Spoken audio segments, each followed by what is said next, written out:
नमस्कार, मैं आशा रानी आशा डॉट तेज कदम चैनल में आपका स्वागत करती हूँ। श्रीमद् भगवद गीता के पिछले श्लोक में हमने दुर्योधन के मन के भावों को जाना। इस श्लोक में दुर्योधन अपनी सभी सेना के सेनापतियों को, योद्धाओं को बाह्य मुख से कह रहा है। क्या कह रहा है? श्लोक नंबर 11 का पहले उच्चारण देखते हैं। अयनेषु च सर्वेषु यथा भागमवस्थिताः भीष्ममेवाभिरक्षन्तु भवन्तः सर्व एव हि। अर्थात आप सब के सब महारथी अपने अपने मोर्चों पर, अपने स्थान पर दृढ़ता के साथ स्थित रहते हुए निश्चित रूप से पितामह भीष्म की चारों ओर से रक्षा करें। पितामह भीष्म की चारों ओर से रक्षा करें, यह कहकर दुर्योधन पितामह भीष्म को प्रसन्न करना चाहता है। दुर्योधन चाहता है कि पितामह भीष्म अपने अंतर्मन से, अपने भीतर से कौरवों के पक्ष में हो जाएं और युद्ध को पूरी तन्मयता के साथ लड़ सकें।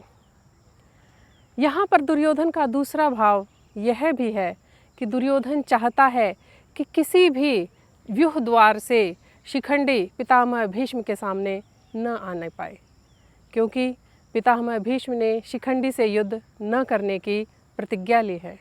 यदि शिखंडी पितामह भीष्म के सामने आ जाएगा तो पितामह भीष्म अपने हथियार रख देंगे। शिखंडी जो पिछले जन्म में एक स्त्री था और इस बार भगवान शंकर के वरदान से उसका जन्म केवल और केवल भीष्म पितामह की मृत्यु के कारण के लिए हुआ है। दुर्योधन पितामह भीष्म के बल और महत्व को भली प्रकार जानता है। उसे पता है कि जब तक पितामह भीष्म जीवित है, कौरवों की विजय निश्चित है।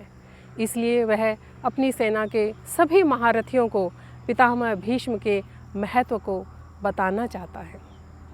यहाँ पर एक भाव यह भी आता है कि कैसे योद्धा है पितामह भीष्म, वो कैसे विजय प्राप्त करेंगे जिनकी रक्षा के लिए कौरव सेना को व्यवस्था करनी पड़ रही है, वो कैसे बलशाली हैं।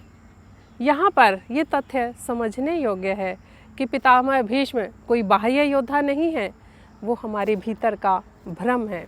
जी हाँ, पितामह भीष्म भ्रम के प्रतीक हैं और जब तक भ्रम जीवित रहता है तब तक विजातीय प्रवृत्तियाँ अजेय हैं, यानी कौरव अजेय हैं।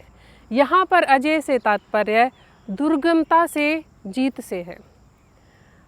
रामचरितमानस में भी कहा गया है, महा अजय संसार रिपु जीत सकई सो वीर। अर्थात इस संसार का सबसे बड़ा शत्रु जो है वो अजेय है, भ्रम है। जो इस पर विजय पा लेता है वह वीर है, मुक्त है।